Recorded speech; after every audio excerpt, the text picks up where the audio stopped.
Hello and welcome back to the next episode of Panad. This is the third in a series of five video interviews that myself and Dave from Mersea to Jersey that we're doing with various Welsh athletes, some from the island and some who have represented Wales on a national level. So make sure that you are subscribing to our channel. There is a little link down there. Press that button there. Also, feel free to comment on this and share the video to others as well. These videos are predominantly for people that are going to be competing for Ynys Môn at the Island Games, either in 2021 in Guernsey or beyond that at Orkney, Ynys Môn and wherever else the games go to. But feel free to share this with your friends and family. And yeah, sit back, grab a cuppa, as this is a series on Panad, and enjoy this video. Today, for this third episode, we are joined by a former Wales women's rugby captain. She played for Wales 67 times and captained the country from 2012 to 2017, captaining at the World Cup in 2014 and 2017. So a massive welcome to Rachel Taylor. Thank you very much for having me. Welcome I haven't along. got my Panad ready, but I have got water. Yes, I think water for all of us today. It's exceptionally hot. But I think starting, you're born and raised in North Wales, which I think historically has been quite a football area, really. So how did you find your way into rugby?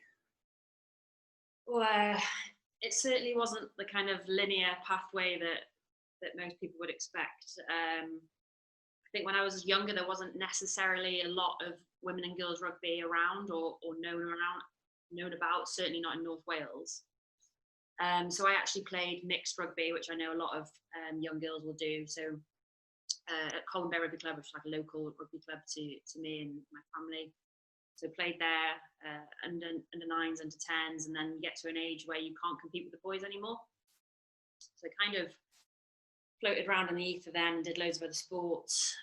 And it wasn't really until I was sort of 15, 16 that I kind of got the hunger to go back into something. And I actually played over the border in Widnes and then Waterloo for quite a period of time before I sort of fell amongst a group of senior players that were involved in the Welsh squad, and they told me to get down to Cardiff. And yeah, that was the kind of the beginnings of it all, really.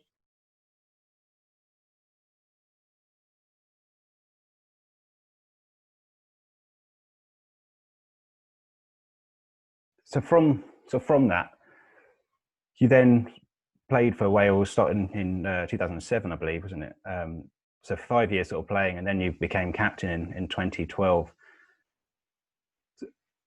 How did you sort of take that sort of leadership as captain? You've been captain for, I think, the under 9s at Colwyn Bay as well, I believe, having read that in a report. Step up, that was. Big step up. But there must have been something sort of personality-wise that people saw in you to lead a team. What do you think, sort of trait-wise, you had? I think probably at that time, it was quite difficult for being a North Wales based player because it did require quite a lot of commitment to be involved in a national squad. Sort of, you'd be looking at an 8-hour round trip to get to training,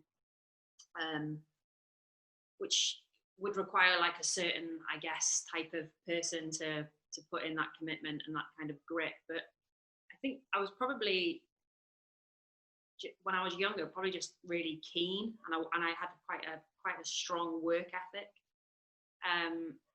From that, I'd be quite vocal on the pitch, so probably talking. I was always quite confident defensively. So I suppose I had that language that I was quite happy to sort of step up and go into that. But I mean, I was probably, I don't know if I would have said that at the time, but I was probably quite an emotional player when I was younger. So I would probably let certain things maybe sway me that shouldn't sway me. So I think from a coaching setup and a managerial setup to put that kind of responsibility on me actually really helped me channel that emotion and that focus, so that I had to become very aware of how I behaved externally and my reactions to situations. So it was actually quite a learning curve for me, but one I actually just massively valued for everything else that I've gone forward to in the rest of my life. I think it just gives you a taste of how to probably behave and hopefully hold yourself amongst other people, not just in sport.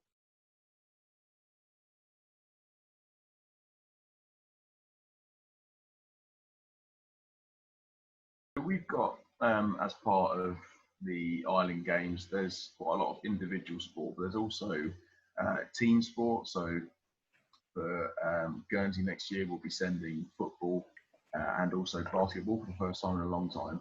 Obviously, you've captained your side for kind of one-off fixtures, but also for tournaments, so for the Six Nations and for the World Cup. How do you approach those in terms of captaining a side and that kind of, all of that kind of downtime around the hotel and things like that? Like, what kind of stuff do you do to kind of, you know, build that team and get the team ready for the next fixture?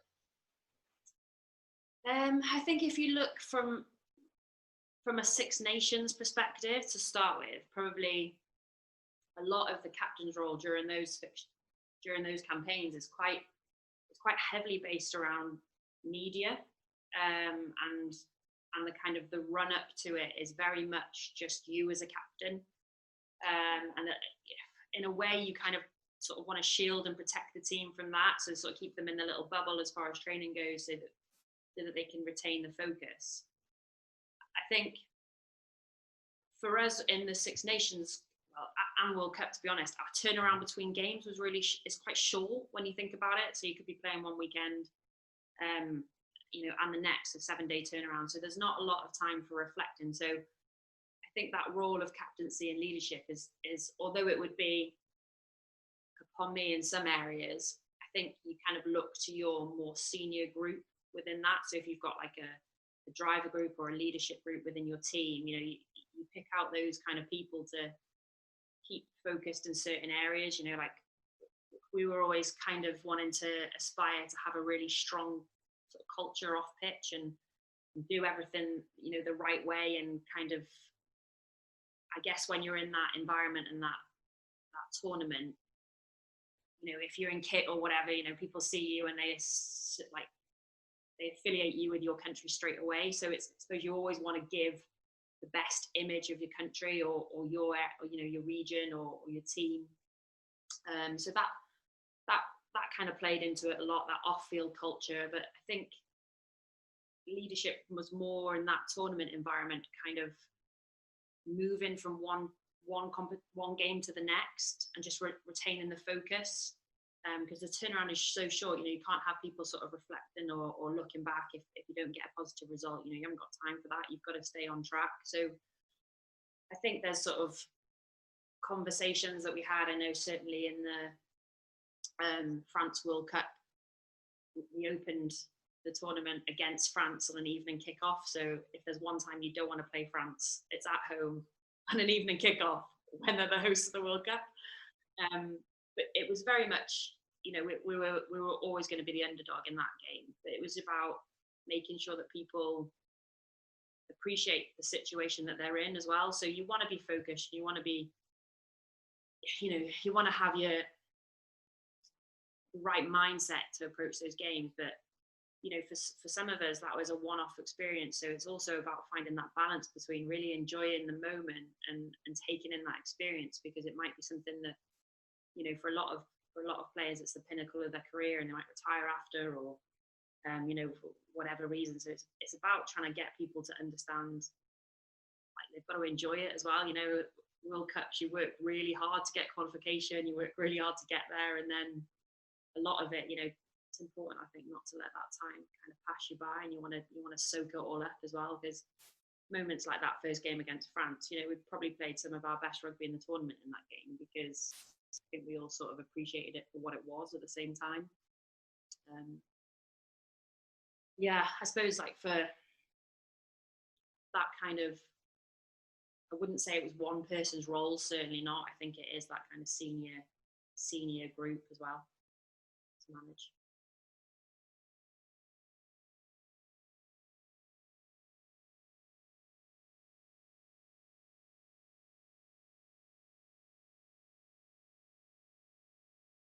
With the coaching, you sort of started sort of 2-3 years ago in the coaching side. Did you find that a sort of a natural progression from being a captain for Wales and with all the teams you played for? I think it was really interesting for me, that transition. I knew the 2017 World Cup would be where I wanted to retire, so I'd already penciled that in as an athlete and as a performer. That would be the point where I would stop playing international rugby. So I took a role in 2015 with the Welsh Rugby Union, which was back up in North Wales. I was actually living in Bristol at the time. Came back up to North Wales and took that role, and that role was like a coaching coordinator, so a bit of a development officer type role. So I was fortunate enough. So basically from 2015, I did loads of sessions, school sessions, and community rugby sessions, and I just was really fortunate to try loads of different things. So everything from under sevens rugby right through to wheelchair rugby, senior little snippets, university, college, male game, female game, everything. So I managed to just kind of absorb myself in that and upskill myself because it was great work in that role, because I got so many opportunities to do CPD and upskill myself. So it was really good. But I don't think anything really preps you for when you retire. I think it's something I think I'll want to do a lot more work on in the future, is that kind of transition of players when they're coming up to their retirement, because I think there's an automatic assumption that you can drop into that coaching role as a player, and I've learned that I really don't think that's true at all. I don't think ex-players make the best coaches at all. I don't think you have to be an athlete to be a coach in an individual sport or a team sport. I think it's very much about how you're able to observe, reflect, give feedback. There's so much more to it than just having played the sport. I think probably the experiences that I'd had from my previous job were just really useful in those early stages and like rounding me, because when you are an athlete, you're only ever in like a performance world.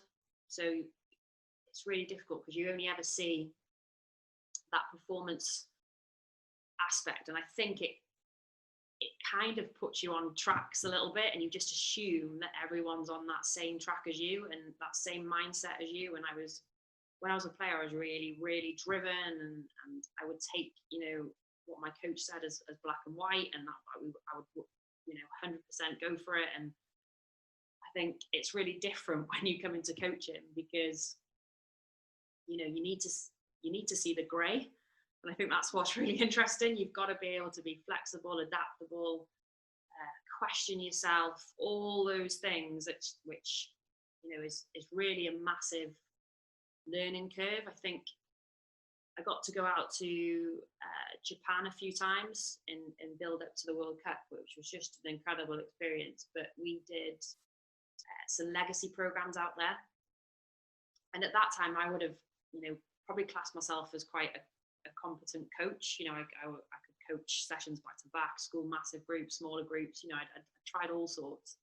But to go out to another country and be in a different environment and try and coach through a different language, it was just kind of that moment where you're like, I'm never going to be the finished article, because there's always something I want to be able to like learn more of, or I could do differently, all like absorbing a different culture and how they take stuff on. It's just so different. So I think it wasn't as easy as I thought it was going to be. I think I probably was in that performance mindset and just assumed that was the world and that was the way it should go. But I think I've been really fortunate to have just had enough different variety thrown at me that now I can kind of start to come out of those blinkers and just see a much, much bigger, more important picture than perhaps the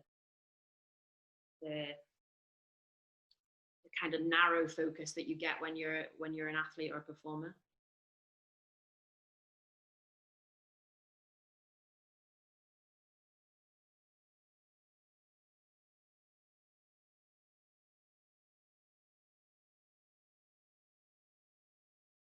So you were in the really fortunate position to obviously represent your country over 60 times. The people that go out competing for Ynys Môn in the Island Games, as well as representing the island, they also represent under the Welsh flag. And should they be fortunate enough to win the gold medal, then it'll be the Welsh anthem that plays. What did it mean to you to represent your country? And what can the Ynys Môn athletes what can they do, and how can they feel going into the games, knowing they're not just representing the island but the country as well? Well, I think I could remember for quite a few years when I did the beginning of the game with the anthems, because obviously like we have them before kickoff, but for years I couldn't sing, so I just couldn't get words out. It was really, like I said, I'd been quite like an emotional player before, so I think it was that kind of like almost sort of pocket in that energy, because I didn't want to let it out, or I thought I'd probably play a bit better. But one year we were fortunate enough to invite our families. I think we one year I had my niece with me in the anthem, which was just so different. One, because she just wanted to get away from me to her mum for most of the anthem, but so she was just a wriggling. But she to be able to have a photo of that and look back at that, and you see your family there, I think it becomes really different when you can appreciate it a little bit more. And it probably sounds a bit daft, but sometimes you're really nervous or you're apprehensive about a game, and you might not get to really absorb that moment. And I think it's definitely a skill as an athlete to be able to sort of flick that switch from I can absorb everything in the wider environment, and then bang, flick a switch for you being competitive. But yeah, I think when you see the effect it has on your family and your loved ones, which obviously you'll know the support that network gives you throughout your career is massive. And I guess you get a bit of a wider feel for it, and then after a while I could sing, and I loved it, and I always used to stand next to, Sinead Harris would always be somewhere near me. She would absolutely belt out the tune, which, for someone who was one of those players that just encapsulates passion, like that's the person you want next to you. So that was really good for me. But yeah, I think when you think of like Ynys Môn and it being Island Games, that's something that straight away unites you. And there's, I've been fortunate enough to play rugby with some athletes that have gone to the games, and I know how passionate they are about it, because that island element unites you. And I suppose we have a similar thing within Welsh rugby. We're a little nation and we try and punch well above our weight, and you can relate all those stories and all that history and all that passion to what kind of that means to you, I think. Like I say, I think if you can find a way of being able to appreciate that moment and then being able to switch on to performing, I just think it just releases you a little bit more, and you can get a little bit more energy out of yourself that maybe you would never have got. I'm sure it's the same in the Island Games, that it takes you to another level that you probably wouldn't have been able to perform at, having a crowd and the element of competition. And I think certainly for me it changed over the years, but now when I look back, I think that kind of making memories and feeling it for the moment it was is definitely something that you want to kind of keep being really proud of even after you've retired. So I guess my advice would be just to take it in as much as you can, because if it is your first or your last games, then you're going to want to have the best memories of it. I think finally, there's sort of the saying that you especially see with sort of the top elite sport, is that people are born natural leaders. Do you think this is sort of a truth, or is it something that people can work sort of hard on, or sort of aspects of their personality and everything, work hard on to become sort of top leaders in teams? I think there are probably people who are more suited for it. So like you said, like if you've had experience of it from a young age, but I think it's definitely something that you can work on 100%. I think the biggest part of it for me is probably that ability to be able to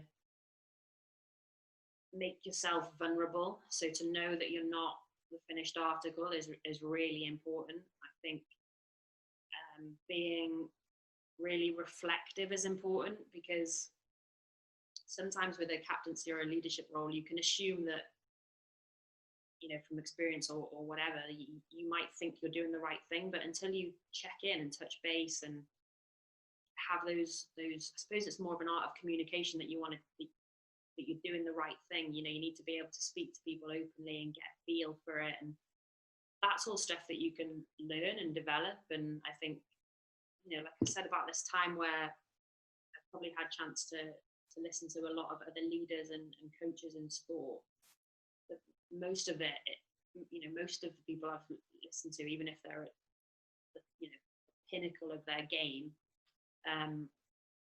within a coaching or leadership element, they're constantly trying to make themselves better or improve. And I think that's probably one of the biggest areas of leadership for me, because if you can be that willing to keep developing yourself, then you're probably the right person to do it. But yeah, I think I think it's a balance, isn't it? I mentioned Sinead before, and I think she was a great, passionate player. And people have different roles, don't they? Some people are great leading off the pitch, some are great leading on the pitch, and it's a balance of that personality, I think, that you've got to get right. But I don't know if I would have ended up where I was had I not had the captaincy role. I'll be honest. I think I was quite an emotional player, and sometimes I think, especially where I coach now with age grade and kids, you might see a player that people probably wouldn't touch with captaincy, or for fear of them making mistakes. But sometimes I don't think people realize how much it can grow people and develop people. And I think it's really important, especially like with our younger players or younger athletes, to let them try, let them fail, let them develop themselves as people as well as leaders, because ultimately, like, that's the goal, isn't it, to try and get on in life, not just in sport. Yeah, no, completely. I think this has been great to hear your experiences. Those people in Ynys Môn, teams who may not even think about leadership going forward, but actually can sort of think, oh, actually, no, I've got some personality traits and things that could make me a leader. If I work on these, I could, get to the top at some point as a leader or a coach. But thank you very much for joining us. It's a shame that we have no rugby in the Island Games, no sevens or anything like that, and we miss out. But we wish you all the best with the work you're doing in North Wales to bring rugby to so many people. And thank you very much for joining us. Oh, no, I really appreciate it. Thank you.